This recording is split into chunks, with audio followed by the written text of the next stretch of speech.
This is the story of a grocer's son who accidentally gave Impressionism its name, the man who would become the father of one of the most recognizable art movements in history, and who was famous in his hometown by age 15, not for painting, but for cartoons.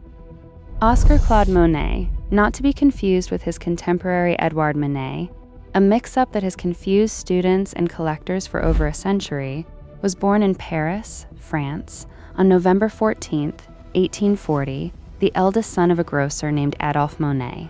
When he was 5, the family moved to Le Havre, a port town on the Normandie coast, so his father could join the family's ship-chandlering business. Monet hated the classroom. He loved the beaches and cliffs outside it, and he skipped school whenever he could get away with it. What he couldn't stop doing was drawing. He filled his school books with sketches of his teachers and classmates, and by his teens, he was selling charcoal caricatures of local notables for 10 to 20 francs apiece at a picture framing shop in town. He later wrote that he was so well known as a caricaturist that people came from all over Le Havre pestering him for portraits, and that if he'd kept it up, he'd have been a millionaire cartoonist. In 1857, his mother died, and Monet, only 16, left school and went to live with his widowed aunt, who encouraged him to keep drawing.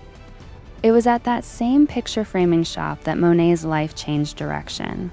His caricatures hung in the window next to seascapes by a local landscape painter named Eugène Boudin, a man who would become perhaps the single most important figure in Monet's artistic development.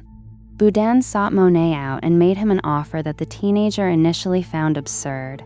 Come paint outdoors with me. Boudin himself had been shaped by the Barbizon School, a movement of French landscape painters who had spent decades insisting that nature should be painted directly from life rather than reconstructed in a studio, an idea that Boudin now pressed upon his reluctant young protege. Monet later called the suggestion revolting, but he went anyway, and something shifted.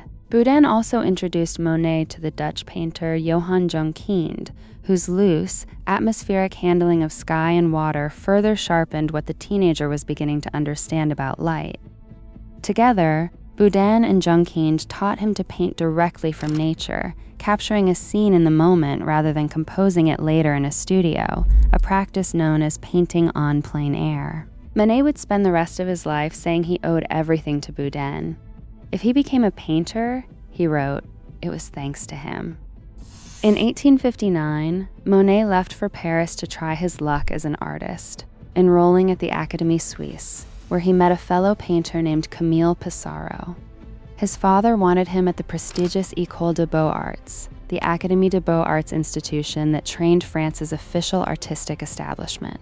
Monet refused, a decision that strained the family relationship for years. Then, in 1860, he was conscripted into the army. He chose to serve in Algeria, caught typhoid fever almost immediately, and had to be bought out of his military service by his family so he could recover back home. It was a costly detour, but it exposed him to the intense light and color of North Africa, an experience he later said sharpened his eye permanently. Back in France, Monet kept painting, kept struggling financially, and kept submitting work to the official Paris Salon, the only real venue for an artist to build a reputation. In 1866, he had his first taste of real success there with a portrait of a woman in a green dress modeled by Camille Doncieux, who would become both his life's great subject and his wife. But success at the Salon didn't mean financial stability. Monet's father, furious that his son wouldn't abandon Camille for a more respectable match, cut off his allowance in 1867. For years afterward, Monet lived in genuine poverty, at times unable to afford paint or food, bailed out periodically by a patron named Louis Joachim Godebert and by fellow painters who believed in what he was doing. Monet and Camille married in June of 1870, and within months, the Franco-Prussian War forced them to flee the country entirely. Monet, 30 years old, spent the end of that year and the start of the next as a refugee in London. It turned out to be one of the most important detours of his career. At the National Gallery, he encountered the work of the British painter J.M.W. Turner for the first time. Canvases where fog, water, and light dissolved almost into pure atmosphere. It was also in London that Monet met the dealer Paul Durand-Ruel, who had also fled the war.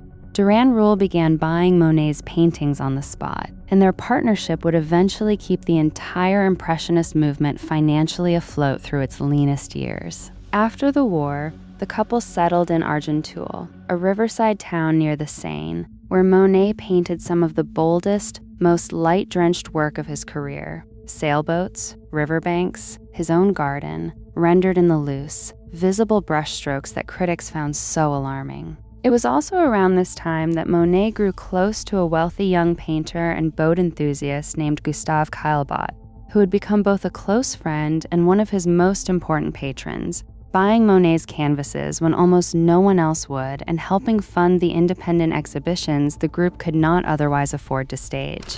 He also grew closer during these years to fellow painters Pierre-Auguste Renoir, Alfred Sisley, and a talented young artist named Frédéric Bazille, one of the founding voices of what was becoming a distinct movement, whose death in the Franco-Prussian War had robbed the group of one of its most promising members before any of them had found their footing. That alarm over Monet's technique came to a head in April of 1874, when Monet and a group of fellow outcasts staged their own independent exhibition, having grown tired of salon juries rejecting their work. Monet showed a hazy, atmospheric harbor scene he'd almost carelessly titled Impression Sunrise. A critic named Louis Leroy mocked it savagely in print, sarcastically dubbing the whole show an exhibition of Impressionists. The insult didn't stick to the painting. It stuck to the movement, and to Monet more than anyone, since it was his canvas that had provided the word. He hadn't set out to name anything. He'd just been trying to capture a sunrise before the light changed. But from that point on, he was, whether he wanted the title or not, the founder whose brush had accidentally christened an entire school of art. Recognition did not bring comfort. Monet remained the group's most restless experimenter and, for years, one of its poorest members, even as his name became synonymous with the movement itself. In 1878, Camille gave birth to their second son, Michel, already weakened by illness. The following year, at just 32 years old, she died. Monet later confessed something that haunted him. Even at her deathbed, he found himself instinctively studying the shifting colors on her face, unable to stop seeing the world as a painter, even in his grief. He did not raise his two sons alone. Alice Hoschedé, the wife of a former patron and collector who had gone bankrupt, stepped in to help care for the children, blending her own 6 kids with Monet's 2. The arrangement eventually became a marriage, though not until 1892, after Alice's first husband had died. In 1883, the whole blended family settled in a village called Giverny, northwest of Paris, and it would be Monet's home for the rest of his life. Through the 1880s, Durand-Ruel kept working to build a market for Impressionism, organizing solo and group exhibitions in Paris for Monet alongside Renoir, Pissarro, and Sisley.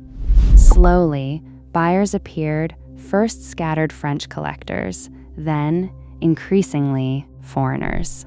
A Russian textile merchant named Sergei Shchukin began acquiring Monet's canvases in bulk for his collection in Moscow. Caillebotte kept buying too, amassing dozens of paintings by Monet and his circle, a collection he would eventually leave to the French state in a will that, after his early death in 1894, sparked years of controversy before the government finally agreed to display it, cementing Impressionism's place inside France's national museums for good. Giverny is where the man who'd spent 2 decades chasing fleeting light finally built a place to hold it still. He bought the property in 1890 and poured his growing income into an elaborate water garden, complete with a Japanese footbridge, weeping willows, and floating beds of water lilies. In the 1890s, he began painting in series in earnest, the same haystack at different hours of the day.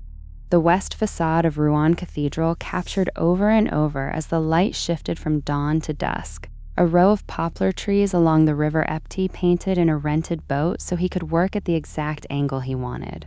It was a technique that turned his old obsession into a systematic method, and it made him, for the first time in his life, financially secure. Wealthy collectors on both sides of the Atlantic wanted Monets, and by the turn of the century, the once penniless caricaturist from Le Havre was one of the most successful painters alive. Success didn't make him restless in a different sense. It let him travel and keep working. He returned to London several times between the 1890s and early 1900s, this time not as a refugee, but as an established master, painting the Houses of Parliament and Charing Cross Bridge wrapped in fog, a direct echo of the Turner paintings that had transfixed him decades earlier as a young exile. He traveled to Venice as well, capturing its canals and palazzos in the same shifting, atmospheric light he'd spent his whole career pursuing. Then loss returned. Alice died in 1911, and his son Jean died 3 years later. Monet, in his 70s, kept painting anyway, producing a haunting series of weeping willows during the First World War as a quiet tribute to French soldiers killed in the fighting. Around the same time, his eyesight began to fail. Doctors diagnosed cataracts in 1912, and over the following decade, his vision deteriorated so badly that the colors in his late paintings shifted toward murky reds and browns, an unintentional record of exactly how the disease was altering what he saw. He finally agreed to surgery in 1923. It restored some of his sight, though he claimed afterward that he could see wavelengths of light invisible to normal eyes, and he went back and repainted several canvases he'd finished half-blind. Even as his body failed him, Monet was working on the most ambitious project of his career, an enormous, immersive cycle of water lily paintings encouraged by his close friend, the statesman Georges Clemenceau, who had led France through the final years of the war and visited Giverny often to check on his old friend's progress and spirits. The day after the armistice that ended the First World War, Monet donated a set of these panels to the French state as a gift of peace. Durand Ruel, still working on Monet's behalf after more than 5 decades, brought a further exhibition of the water lilies to New York in 1924, introducing the aging painter's newest work to yet another generation of American collectors. Monet kept working on the larger cycle for years afterward, obsessive and half-blind, determined to finish it. He died at Giverny on December 5th, 1926, at the age of 86. The completed panels, 8 monumental canvases known as the Grandes decorations, were installed in 2 oval rooms at the Musée de l'Orangerie in Paris and unveiled to the public the following spring, exactly as he had specified.